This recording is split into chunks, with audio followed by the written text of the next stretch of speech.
Can I pause recording?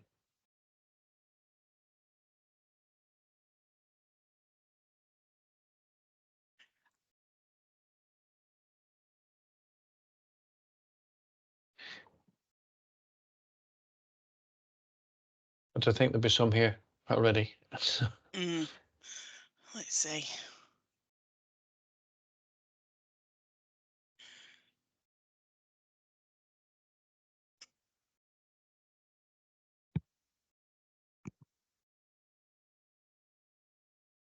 Oh, and we got Jake. Hi, good morning, Jake.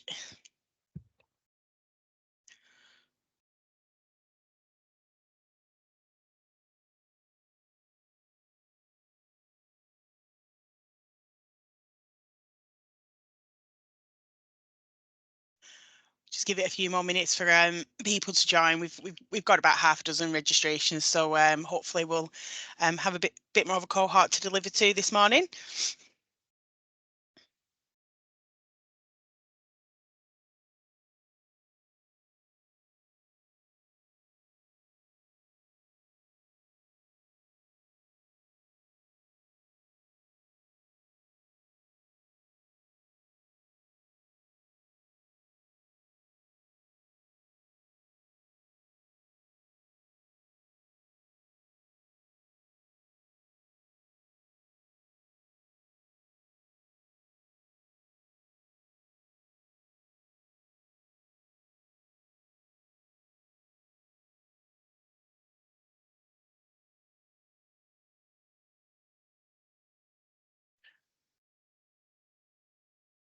So Pam,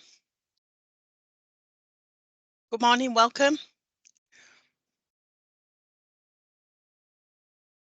If we just give it a minute for a few more delegates to join, we have got some additional registrations. So I'm just, if we just give it another minute or so, I think that would be the sensible thing to do.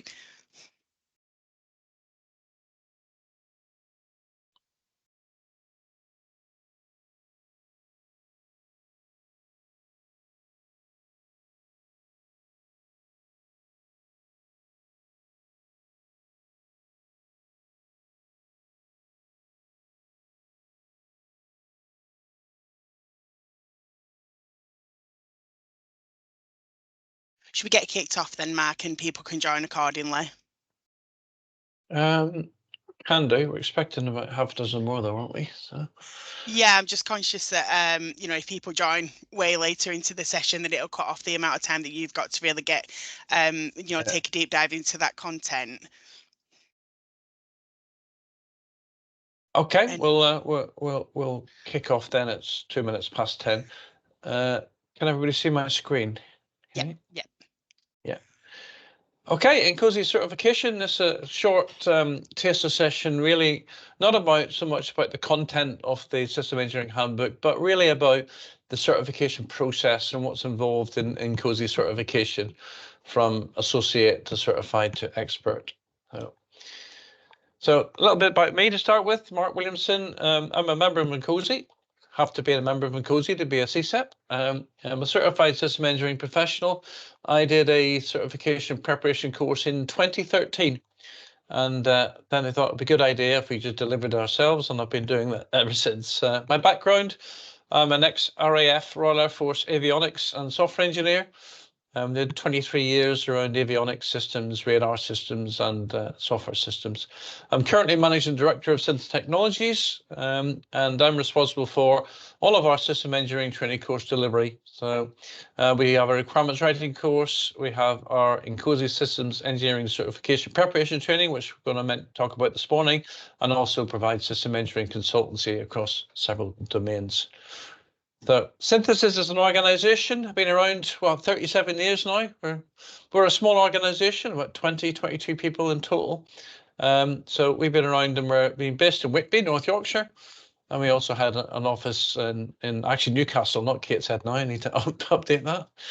So the agenda for today, a little bit about the INCOSE certification program itself. What is the value to the individual, to you guys yourselves, the value to your organizations that you work for, and the value to your internal teams as well. We're going to talk a little bit about once you do get certification, how do we maintain that through our professional development units, and then we'll talk a little bit about the exam format and how that works for you. And then the System Engineering Handbook, which is the basis for the entire exam. You do not have to have any experience whatsoever for ASEP, Associate System Engineering Professional. You just need to pass the exam, and we're here to help you, step you through that. The course itself really focuses largely on processes, system engineering processes, and we'll discuss those, and then cost-cutting methods and specialty engineering activities. All of that is contained within the System Engineering Handbook, and that is the only source of material for the certification exam. So certification itself, it's all about initially at an associate level, checking your knowledge and understanding of the engineering processes, but then it extends that at CSEP, Certified System Engineering Professional level, to recognizing your expertise and your references and your value. And as I said, the certification exam is purely on the SE handbook, SE manual. So there are 3 levels of certification within INCOSE. You start off at INCOSE ASEP, Associate System Engineering Professional, and to gain that that level, that certification, you really just have to pass the certification exam. If you've got 5 or more years of system engineering experience and a representative degree, if you don't have a degree, it can be supplemented with additional experience. Then you can apply for a CSEP. It's exactly the same exam, but it's just supplemented with your references and your expertise. And then finally, at the top of the pillar is the ESEP, Expert System Engineering Professional, and that's a senior level. It does not even require an exam. It is a 25 years of experience, and it's a auditory interview for that one. But for you guys, ASEP, CSEP, all about the certification exam. So basically just summarize that. I think ASEP, no experience required, no education required, apart from being able to read and write, of course, and no references at all. And it's just a certification exam. For the CSEP, minimum of 5 years experience, and I'm going to give you an idea of what that is required. You need 3 references across your experience, and the same handbook. And ESEP, basically no exam. So the expertise that you require for CSEP, in addition to the exam preparation, is at least 5 years of SE experience. And there's a number of, there's 14 areas of engineering functional areas, from requirements engineering to system integration, quality assurance, the specialty engineering I mentioned earlier, verification, validation, things like that. So all general areas of system engineering, which you may well have 1 or more years of experience in. So that's the areas that you need to provide references if you're going to go for CSEP. And then certification, where do you fit within the certification process? Well, if it's purely knowledge-based, if you've not done any particular experience in the system engineering industry, then you're on the left-hand side of this little Venn diagram, and really looking at the ASEP certification will be where that would fit with you. If you've got a bit of experience, then we'll be looking at CSEP, and if you're sort of a leader in a leadership position, and I've got like 25 years experience, then we're looking at ESEP. So that's the 3 pillars, if you like, of the certification process. So for the individual, what does it mean for you guys individually? Well, it formally recognizes your system engineering capabilities. INCOSE is a worldwide body. The whole purpose is the dissemination, recognition of system engineering process. It really gives you a good discriminator on your CV. If you're looking to move or looking to progress in your career, having that ASEP or CSEP certification is a really good discriminator. Helps you advance your career, and it's not aligned to any particular domain, whether it be automotive or aerospace or defense or energy or nuclear, whatever. It's a completely portable system engineering designation, not a certificate, but a designation. So you can put that after your name, as I did in the beginning of this slide pack. So ASEP, CSEP. And And the whole element of the certification process, once you do get that examination and do get that certification, you need to maintain that through doing continual commitment to personal development. And that's fairly similar to things like the IET and the IMECE do as well for your various processes.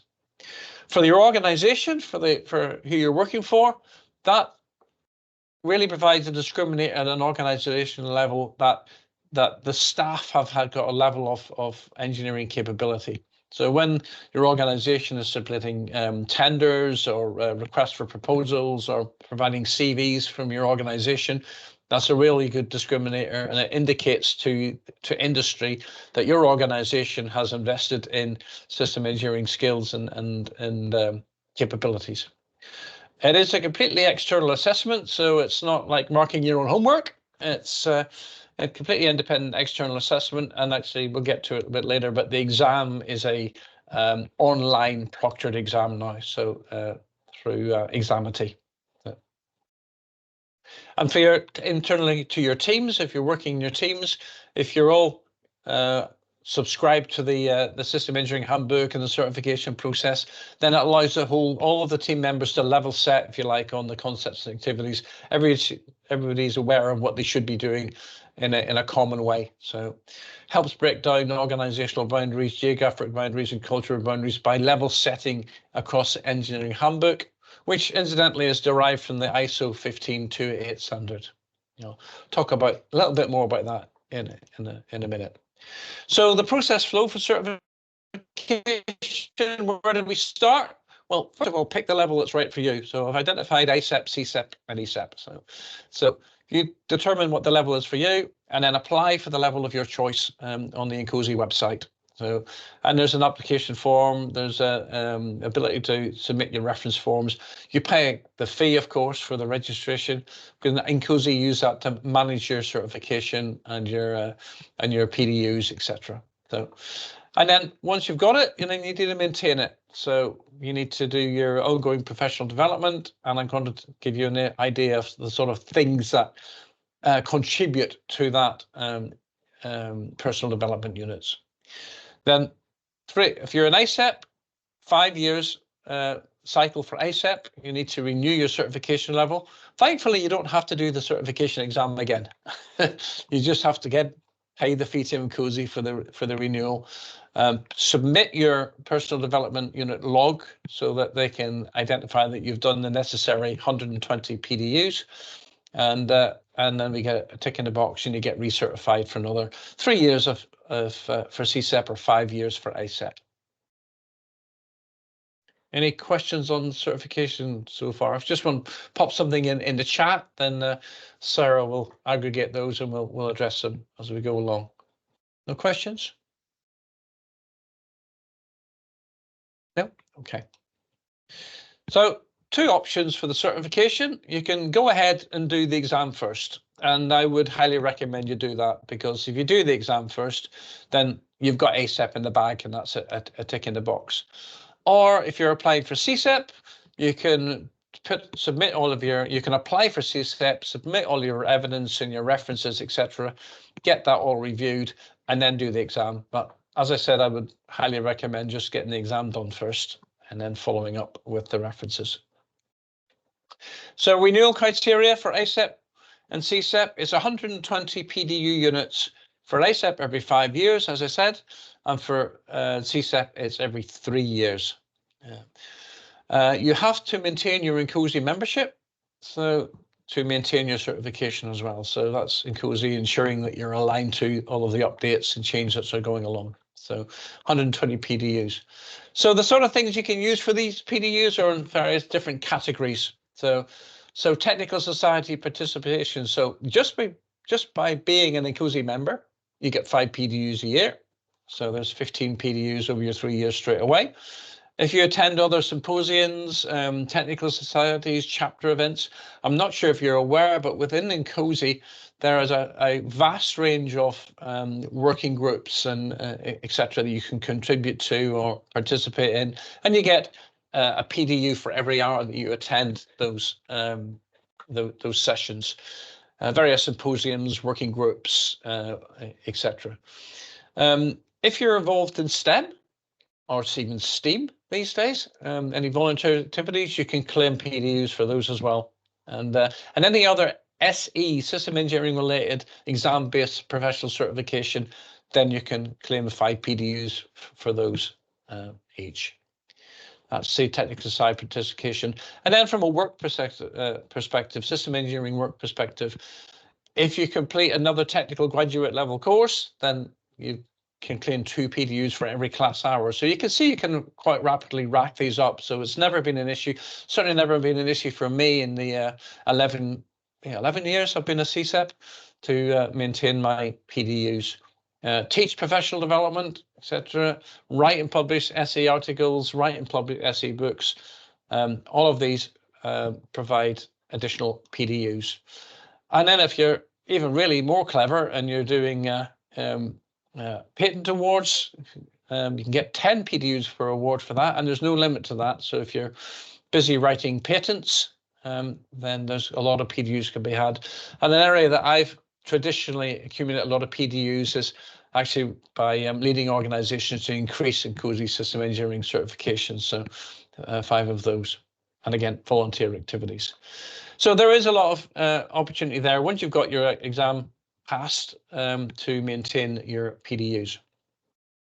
The System Engineering Handbook is, as I said earlier, the only source of material for the examination. So you can see 2 here. The blue covered book is version 4, and that is the version that we've been working with since 2015 until this year. So, and then the new one, the purple one, it was issued in July of 2023, and the certification for that exam will start from July, August of this year.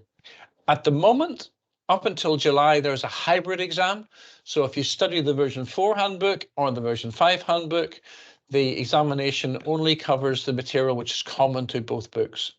And I'm very busy at the moment rewriting my certification course for version 5.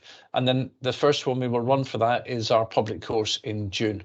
So version 5, quite a few changes in there over the last handbook. The examination format itself, it is a 2-hour examination. It's a online proctored examination with 120 multiple choice questions with a mixture of 1, 2, or 3 answer questions.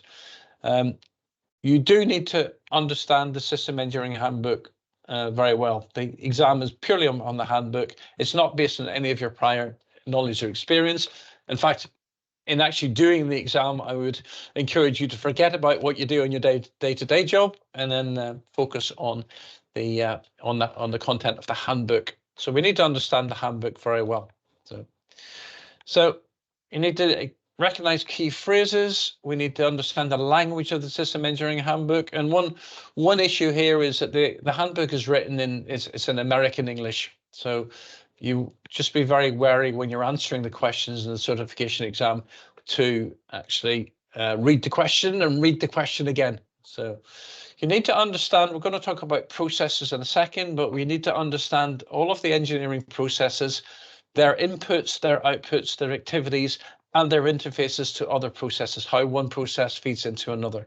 So this is the benefit of doing the certification course rather than just getting a copy of the book and reading it. We take you through all of these processes, identify all the inputs, outputs, activities. We identify the position within the life cycle for each of these processes. And we have a really good practice of writing sample exam questions and practice exam questions to prepare you for the certification exam. So engineering processes, this is a core to the certification exam, where there are several pillars of processes: the technical management processes, the technical processes, the agreement processes, and the organization project enabling processes.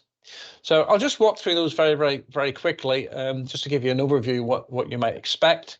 So at the technical processes themselves, we start off really in doing a concept definition, trying to identify what the needs and wants are for the system being proposed for development. So we start off with business and mission analysis, process. And that's really just about identifying the opportunity or the stakeholder need or the want that is going to represent the system under development. Once we've identified that, then we drop into our stakeholder needs and requirements definition. So this is the first formal representation of a requirement, what we call a requirement.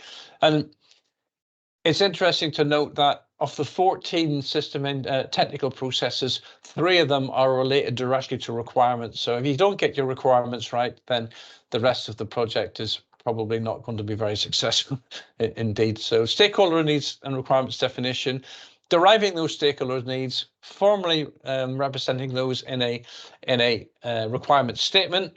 The stakeholder shall be able to, the user shall be able to, etc. That sort of terminology. Once that's all configured and baselined and locked down, then we flow into system requirements definition, which is the first technical representation of those stakeholders' needs.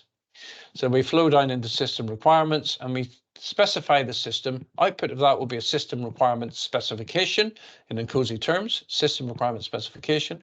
And that is a formal representation of our specification of what the system shall do. There's no implementation in there, no design in there.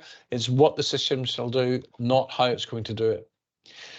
From there, you're going to go into design definition. If it's a fairly simple system you're developing, you may well go from system requirements straight into design.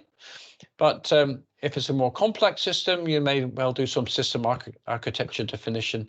I don't know if you guys have done any enterprise architecture or system modeling language, but system architecture definition, the purpose of that is to come up with candidate alternatives for the functional breakdown that will allow you to select the most appropriate one based upon cost, risk, technical capability. And then we flow that into design and we translate what the system shall do into how it's going to do it in the design. Then we work our way back up the right-hand side of the V diagram, if you like, and we're doing the system realization. To do that, we're going to implement, once we've done our design, we're going to implement our individual system elements. And then we're going to integrate those system elements together in a number of different categories. And in the course, we cover all of these techniques for integration, things like top-down, bottom-up, by stream, priority, etc. Validation and verification run pretty much in parallel and transverse. Verification, are we building the product right? And validation, are we building the right product? So that's our validation and verification. And then as we move into system deployment and use, we're going to the transition process, which is a handover of that developed system to the stakeholder, or in some organizations to the operation side of the business. Then we're going to operate the system over its intended life cycle. We're going to provide maintenance of that system and logistics to support that system through its intended life cycle. And finally, we're going to have a disposal, a retirement of that system at the end. So these are the system technical processes, and there's a whole section in the handbook for this. I don't know if anybody has had visibility of the version 4 or version 5 handbook, but they've completely restructured the handbook in parts and reorganized where these all sit. But we take you through all of that on the certification course. Above these technical processes, we have technical management processes and some project planning. So how do we plan our project system engineering effort? So system engineering management plan is the output of that. And then we assess and control that system engineering effort across the life cycle. And we have decision management. How do we proceed through the life cycle? How do we have stage gates and decision gates, and how we make subjective decisions to support the development of the system through the life cycle. Risk is an element, as always. So how do we manage risk, programmatic risk, technical risk, schedule risk, cost risk, all of the elements of that, the likelihood of something going wrong, and if it does go wrong, what's the consequence of that? So there's an element of risk within the system engineering processes. And then configuration management, really, really important that we manage our system engineering artifacts under configuration management, change control. The impact of someone working off the wrong specification or the wrong drawing is very, very bad for for the project. Information management, just managing how we hold all that data we're capturing, our specifications, our documents, our decision gates, our reports and records. And then measurement, how do we track how we go through for process assessment and control? We're taking measurements, we're taking metrics, we're identifying how our processes are actually performing within the organization, lessons learned, feeding that back into constant process improvement. And finally, quality assurance. So ensuring that as we're going through our system engineering activities, we're building something, a system that's fit for purpose and is in compliant with our quality standard that the organization is subscribed to. On the left-hand side of this slide, we have agreement processes as well, acquisition and supply. Well, you may well say, well, what's that got to do with system engineering? Well, the system engineer provides the subject matter expertise to the commercial, to the procurement teams to say what you should be tendering for, or what technical requirements should be going into that tender, for example. And we're actually, when we're delivering a system, we are going to supply something to a customer, and we may be acquiring components or system elements for that system. At the organization level, there's organization project enabling processes, lifecycle models, making sure that we've got predefined lifecycle models, may it be agile or lean or incremental or plan driven, all of which we cover in the training. And then infrastructure management, what facilities, what infrastructure does the organization need to be able to deliver system engineering projects and systems? So bricks and mortar, test facilities, test labs, meeting rooms, all of the infrastructure we need. Portfolio management is all about the financial side of system engineering and having a portfolio of projects that will contribute to the organization's success. So, and tends to be really in the remit of the chief financial officer, but will have certainly input from a system engineer. Human resource management is all about having the right people with the right skills. So having the right training, having the right certifications, having the right capabilities, and deconflicting those human resources across the various projects that your organization may have. And then quality management is all about, as opposed to quality assurance, quality management is all about how your organization is meeting its quality goals. How do we comply with ISO 9001 or whatever quality standard your organization is subscribed to? And last but not least, knowledge management. It's really, really critical that the knowledge held within the organization is captured and tracked and held and disseminated. It's not great if all of the knowledge is in one person's head, you know, and then that person either retires or moves to another role or, you know, or whatever, and they lose that information. So having that captured, the tacit knowledge and explicit knowledge captured in a wiki or a SharePoint portal or somewhere where people can access that and identify the data. So I'm just going to mention these symbols, these processes are very often iterative in that it's very, very unusual and very unlikely that a system engineering project will just proceed through one step at a time. Stakeholder requirements will generally be iterated over several times as new insights become available and subject matter experts provide their input. There's also a recursive element in that when we're identifying requirements for, say, a system element, for a system, you may need to recursively analyze that for the various different system elements or subsystems as you work your way down the development. And also concurrent engineering. There's concurrency going on all the time. I mentioned earlier, validation and verification happen concurrently. So there's a lot of activities that will happen at the same time. It doesn't necessarily, like a water flow perspective, one thing flows into another directly. So there's concurrency, iteration, and recursion are all elements. And that's an element that is largely been reinforced in the new version 5 of the handbook on the INCOSE, the handbook for ISO 15288 2023. Any questions on processes? Something in the chat?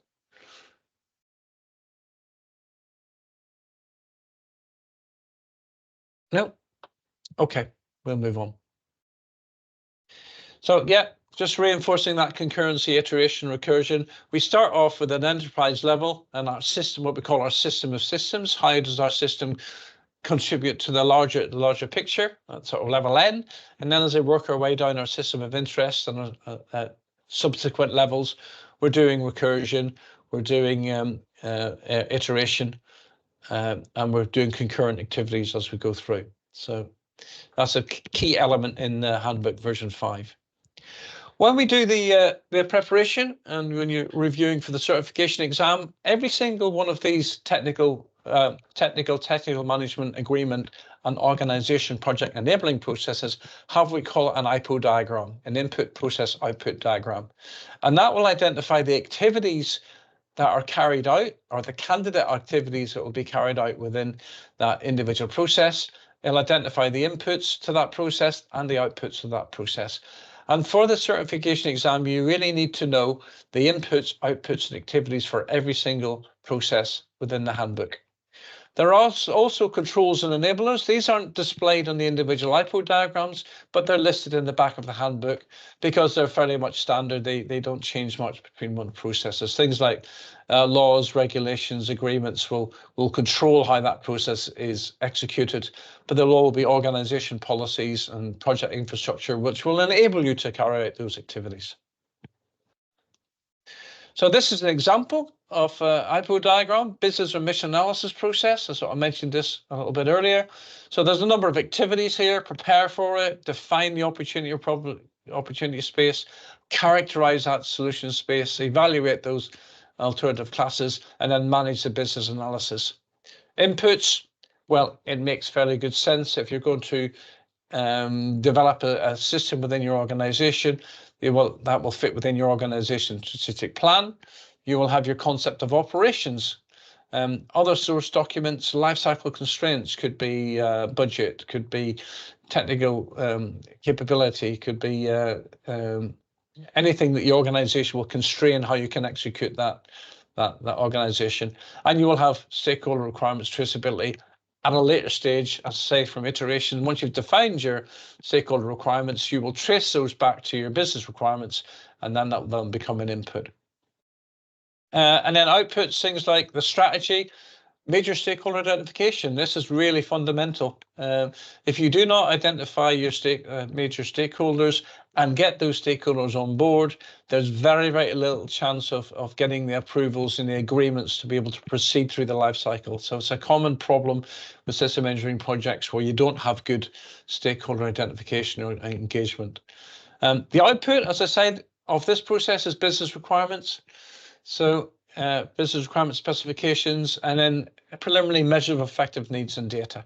So that's just an example. When we go through the training course, if you should attend a future training course, we will go through every single one of these processes. We'll identify all of the inputs, the outputs, and activities, and also identify how those outputs are inputs or where those outputs are inputs to another process. So once we've covered all of the processes, and as I said, the processes are the, just look at a question. Yeah, we've got some examples of processes in the in the examination in the prep course. We do practice lots of those sample questions. I may have one or two on here, but if not, I can send some out to you. But a typical question would be, which three of the following are inputs to the business and mission analysis process, or which two of the following are outputs of the system requirements definition process? That sort of question. That's the sample, which means this is where we need to understand the all of the inputs, outputs, activities. So the processes are the key, the core. There's more processes. Pardon me. As an element of the handbook. We also have cross-cutting methods. So these are the sort of elements that don't fit within any particular specific process, but are cross-cutting across the life cycle. So things like modeling and simulation, model-based system engineering. MBSE is a massive area of system engineering at the moment. It has been for about sort of 10 or 15 years, but we're finding now as an organization, we're providing a lot of MBSE tooling and a lot of MBSE support now. Function-based system engineering method, object-oriented system engineering method, prototyping, interface management. Going back to the system of systems, how does my system of interest interface with other systems of interest within a system of systems? And then integrated product and process development, the concept of having IPTs or IPDTs or IPPDs, so integrated product process development. So we cover all of those, and so that you're aware of how they fit across the life cycle. And then there are a number of specialty engineering activities, things where people will spend a very niche element of system engineering. So cost effectiveness and life cycle cost analysis. Environmental engineering is very topical at the moment. So how do we define and specify our system, and how do we retire that system without impacting the environment? And there's a very good example in the handbook, a case study of the Öresund Bridge between Denmark and Sweden, where they considered the environmental impact as a core element of the system of interest. How will it affect the wildlife? How will it affect the water flow under the bridge? It's a very topical subject and element of system engineering at the moment. Logistics engineering, all about how the supply and how we continue to operate and sustain our system through its intended life cycle. And then some mass properties engineering, if you're developing or building a ship or a car or something that has a factor around center of gravity, or mass and moment and inertia, there's a whole process of activities around identifying that. You may be familiar with electromagnetic compatibility analysis, EMC. So if you're developing a product that will actually emit any RF radiation or could be affected by RF radiation in the environment, then we need to do some electromagnetic compatibility analysis. And an area that I've had a lot of experience in is interoperability analysis. How can I ensure that my system will interoperate with another system in its intended life cycle, in its intended environment through time? And interestingly, manufacturing and producibility analysis. It's all very well capturing your business needs, dividing them into stakeholder needs, refining them or deriving them into system requirements, but can we actually build it? So this is a subject matter expertise area where if you can get analysis of those requirements and get a identification whether it's all very well, can we specify it, but can we actually produce it? And there's more. Reliability, availability, maintainability, another core area.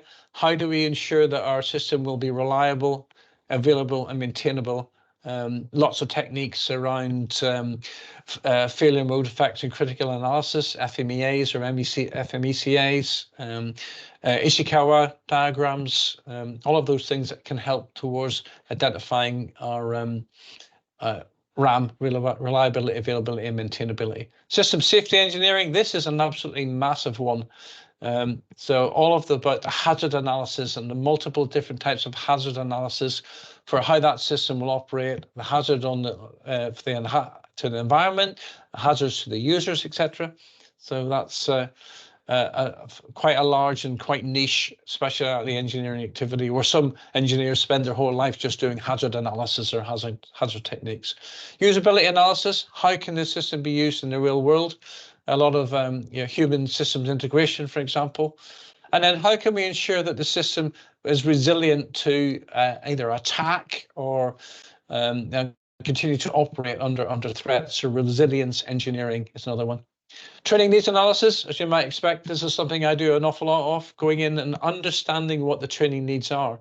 It's all very well having a training course on the shelf, but that might not address the individual needs of the organization. So training needs analysis, going out, interviewing various cross-section of staff and across the organization, identifying what the gaps are, what the needs are, identifying the learning outcomes, and then translating them into an effective course for delivery. And then finally, value engineering. This is all about developing value and minimizing waste. So that's just an example. We've got cross-cutting methods, we've got system engineering methods, we've got technical management agreement, and organizational project enabling processes. Those are all the sort of things that will be assessed within the certification exam. So that's really that. It's an overview of the certification exam and what you need to do to prepare for it. This is our training calendar. You'll find it on our website, citizenstechnologies.co.uk, under the training tab. We do have a certification exam preparation course in June, 3rd to 7th of June, in Lincoln at Lincoln University think tank, or alternatively, we can hold these courses on your site, subject to a minimum number of people. That can help reduce costs from your perspective. There's only me traveling instead of you guys. So if there's any questions, please pile in. But hopefully that's given you an overview of what certification, INCOSE certification, is all about, and just reinforce the fact that we're in a hybrid situation at the moment until July, August, where the certification exam is a hybrid between version 4 and version 5 of the handbook. Thanks for attending. Thanks for listening. Is there any other questions on certification?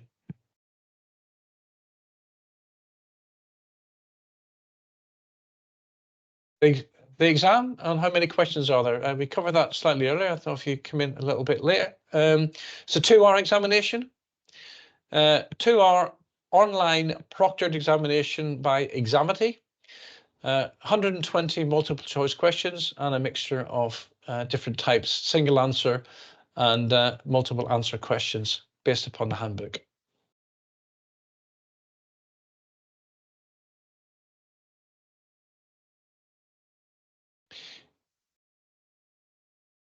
Yeah, certainly. Sarah, you can send that information out to everyone. Sure, yeah, will do. I'll send some course information as well, yeah. We'll send out the technical details for the course. As I say, the version 5 course is under intense development at the moment, so we will be issuing a new technical document or a sheet for the new training course, certainly within the next month or so. But, Shubham, would you be able to just drop your email address into the comments box if possible? I don't think we've got a registration on file for you, so I don't think I've got your email address. Lovely, thank you.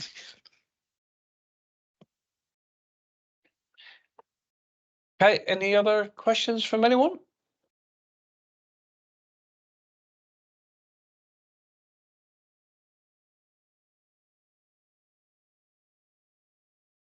No? Okay, well, thank you for your time today, and hopefully I will see you at one of our future courses. And I wish you well with your progression on certification. Thank you very much. Thanks all. Bye-bye. Bye.